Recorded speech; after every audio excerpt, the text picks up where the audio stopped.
Reach for the speed, reach for the whistle, go where the rail may run. Reach for the words, reach for the story, follow the rainbow sun.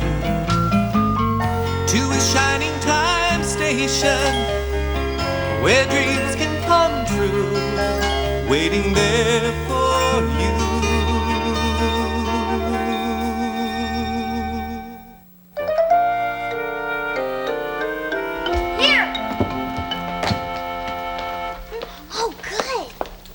Kids? Hi, Stacy. What are you doing with these water glasses? Okay, each one has a different sound, and together they make the scale. Really?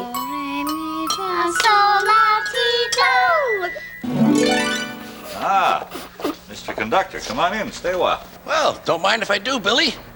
Hey, Mr. Conductor. How's Thomas and Bertie and James and Edward and everyone else on the island? Wow. Let me think. Well, good, very good, pretty good, and awful. I think you're going to have to explain a little bit better than that, Mr. Conductor. Explain what? Well, explain what's happening on the island of Sodor. Well, that's what I've been trying to do. Thomas was having a good day, but Bertie wasn't having a good day at all. Well, let me tell you about it. Thomas the Tank Engine was feeling bright and cheerful. It was a splendid day. Good morning, he whistled to some cows, but the cows didn't reply. Never mind, said Thomas, they're busy with their breakfast. Next, he saw Bertie. Hello, Bertie. Care for a race today? But all Bertie could say was, ouch! That's another hole in the road. I'm sorry, Bertie, smiled Thomas. Thomas was still in good spirits when Bertie arrived at the next station. Bad luck, Bertie. Now, if you were a steam engine, you would run on a pair of reliable rails. Huh, replied Bertie. The railway was supposed to deliver tar to mend the road 2 weeks ago. You can't trust a thing that runs on rails. I run on rails. You can trust me, Bertie. I'll see if I can find out what's happened. And Thomas puffed away towards the big station.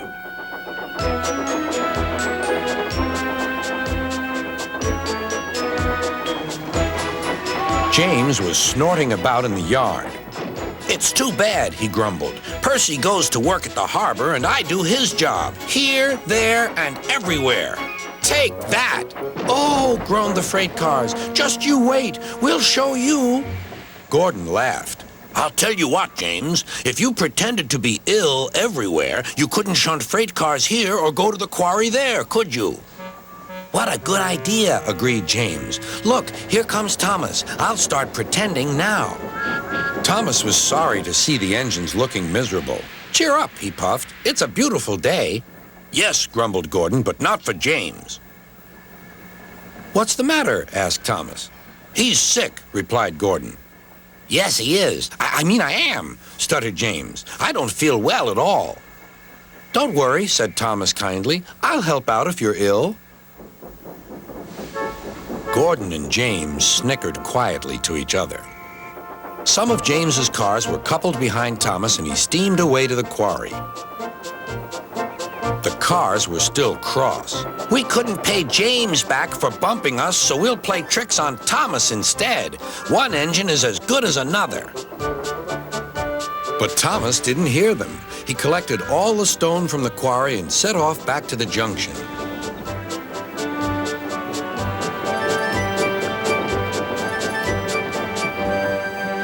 Danger lay ahead.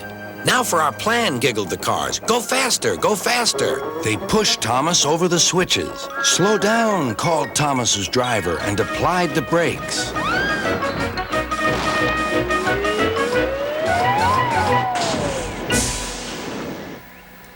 Poor Thomas stood dazed and surprised in a muddy pond as a toad eyed him suspiciously. Bust my buffers, muttered Thomas. The day started so well, too.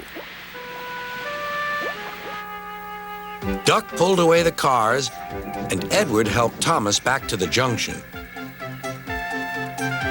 Suddenly, Thomas remembered the missing tar. He told Edward all about it. "That's strange," said Edward. "A car full of tar has been left at my station. That must be it. Driver will make sure it gets to Bertie now."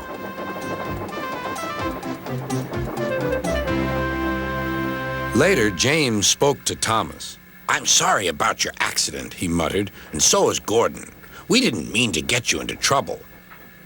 "No, indeed," spluttered Gordon. "A mere misunderstanding, Thomas. All's well that ends well." Just then, Bertie arrived. He looked much more cheerful. "My road's being mended now." "Oh, I am glad," replied Thomas. "Thanks for all you did," added Bertie. "Now I know I can trust an engine, especially if his name is Thomas." Gordon and James puffed silently away to the shed, but Thomas still had company. "Well, well," he sighed, "what a day for surprises." The toad, who was looking forward to a ride home, noisily agreed. Thomas showed once again that he's a trustworthy engine who can always be counted on. Are you catching a cold? No. It's nothing. I'm fine. In fact, I'm going to take a trip. Where are you going? I'm going to the South Pole to visit a friend of mine. He's a penguin. Oh, Mr. Conductor, you're not pretending to be sick like James. You're really getting a cold. I don't think you should be going anywhere, especially not to the South Pole. Oh, it's so cold there, and look, you're hardly dressed for it. Please don't worry about me. Even if I had a cold, I could just use my magic to make it vanish. If you're not feeling 100%, your magic may not be 100%. That's right. All sorts of things could go wrong. Well, don't worry. Everything will be fine. I really must be going.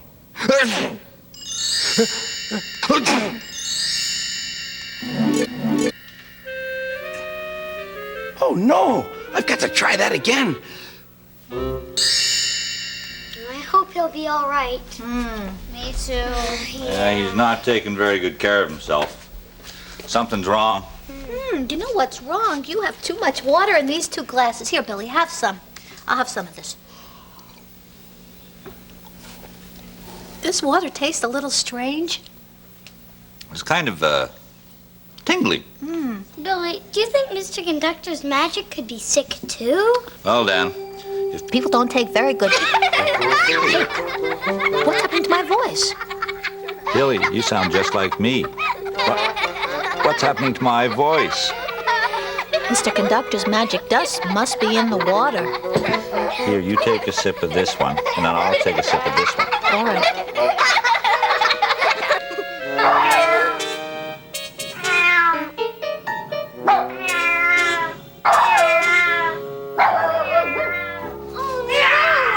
We have to get Mr. Conductor back here to fix this. Come on, let's go.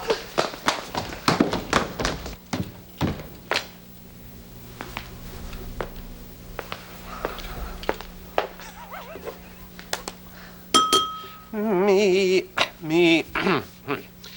He's a doer, he's a dreamer, he's absolutely schemer, and he's me. And he's me. Hello, young fellow. Nice haircut. Thank you. Who said that? I did. Who else would talk about your hair? You can talk. I can talk about your hair. It's really nice. I ought to know. As a balloon, I get to see lots and lots of haircuts. This is great. I have a talking balloon with an exceptional amount of intelligence. Jeez, time. I can make a fortune. I can charge people money to talk to you. Hey, I don't just talk to anyone, you know. Oh, no, of course not. I mean, obviously you have standards. I mean, after all, you're talking to me. I'll tell you what, we'll just talk to people with a lot of class. I want my own private supply of helium. Oh, anything you want, baby. Now, let's continue our conversation about my beautiful hair and good looks.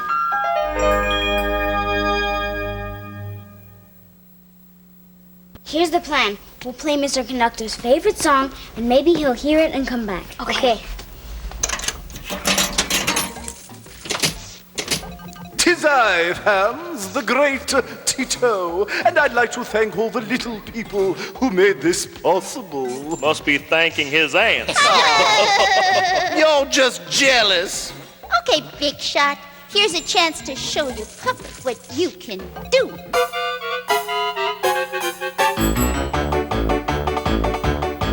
Kasha Bailey had an engine, it was always wanting mending. And according to the power, she could do 4 miles an hour. Did you ever see such a funny thing before?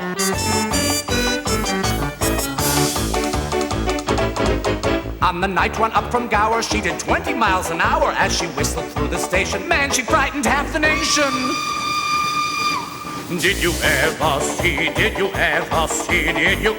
see such a funny thing before? Kasha Bailey's Auntie Anna, she played on the grand piano. She went hammer, hammer, hammer.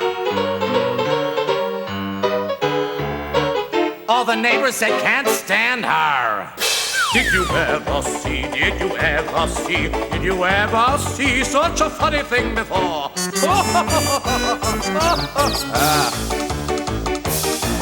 Oh, the sight, it was heart-rending. Kasha drove his little engine and he got stuck in the tunnel and went up the bloomin' funnel.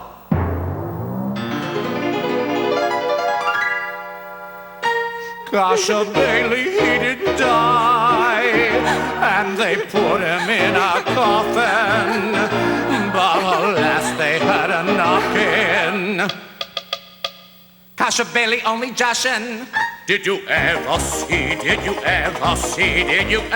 see such a funny thing before?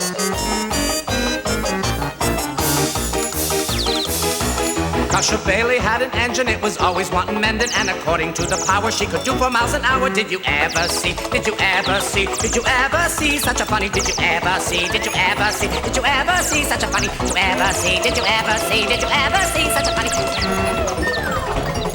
Hey, cats, what's going on? We're out of control. Full plug. How do you stop this thing? What's going on? Sex, full plug. Greg's helping. Dee Dee, this tempo's too fast. Grace, slow down the bass. Tito's out of control. Tito's out of control. I don't feel very well.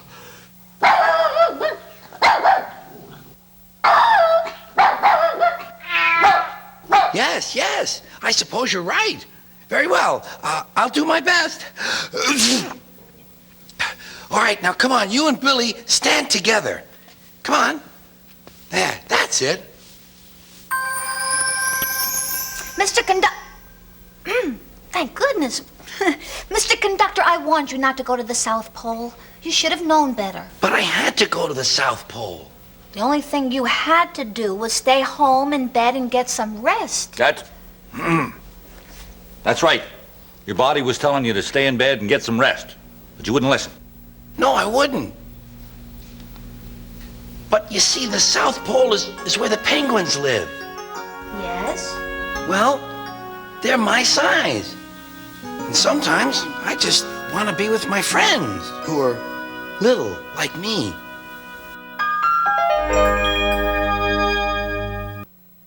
Mr.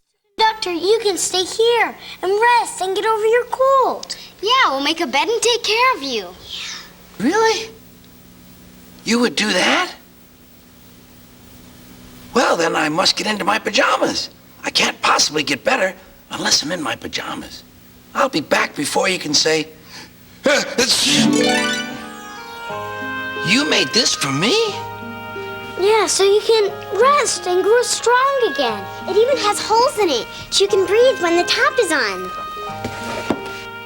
I'm not used to people doing special things for me. You want us to tell you a story? Yeah.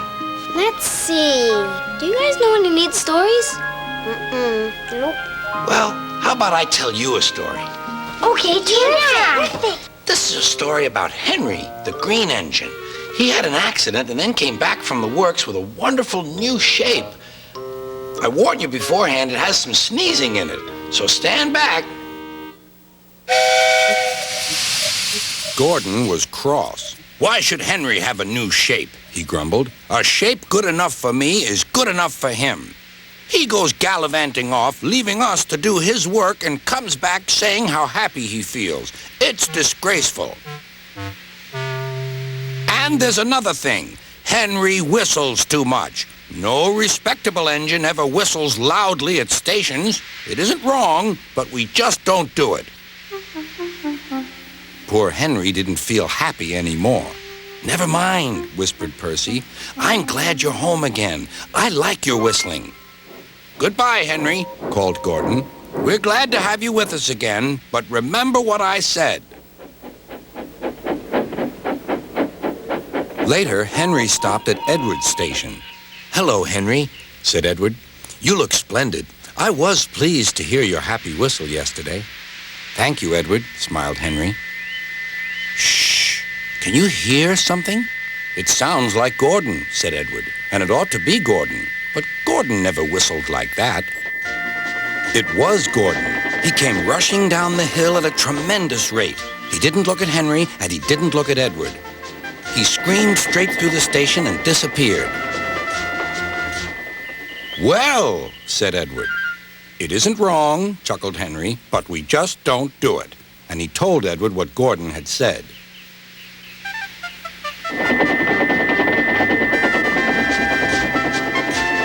Meanwhile, Gordon screeched along the line. The noise was awful.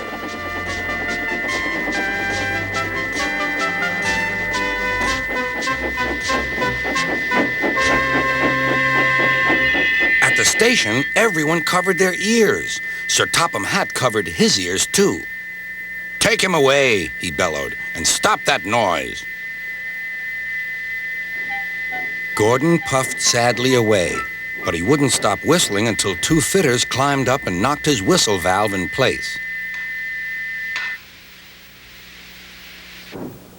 That night, Gordon slunk into the shed. He was glad it was empty.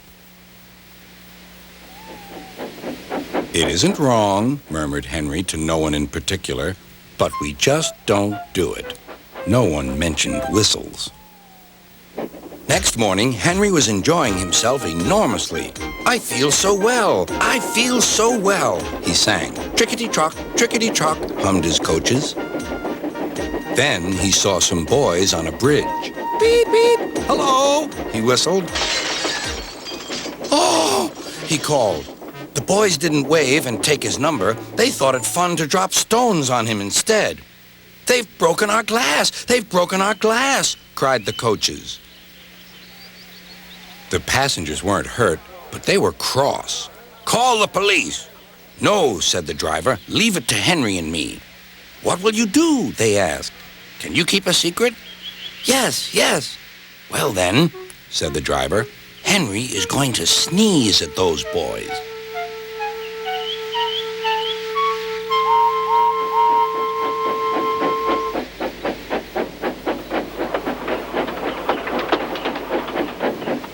Lots of people were waiting at the station just before the bridge. They wanted to see what would happen. Henry has plenty of ashes, said the driver. Please keep all windows shut till we've passed the bridge. Henry's as excited as we are, aren't you, old fellow? Henry felt more stuffed up than excited. Soon they could see the boys, and they all had stones. Are you ready, Henry? Said the driver. Sneeze hard when I tell you. Now, he said. Achoo!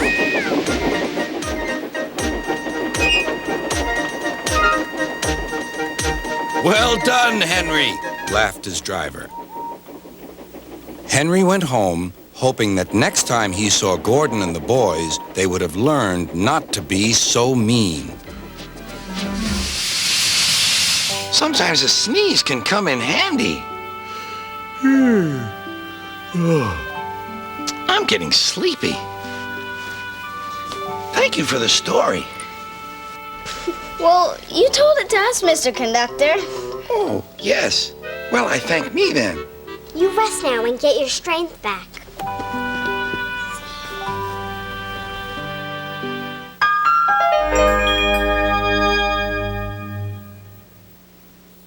My talking balloon won't talk anymore. Really? Maybe it ran out of things to say. Yeah. It was only talking about my hair and how good looking I was all the time. I mean, you could hardly blame it. Becky! Becky! You got me a present! Becky! Oh, Becky, here, hold this.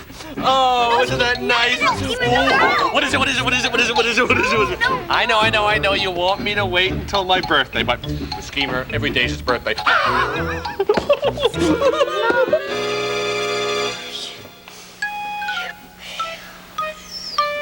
A scarf and some earmuffs for a doll? What do I want this for?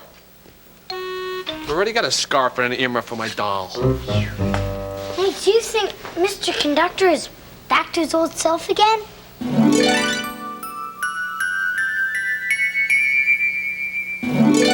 I guess all he needed was a little rest and someone to take care of him.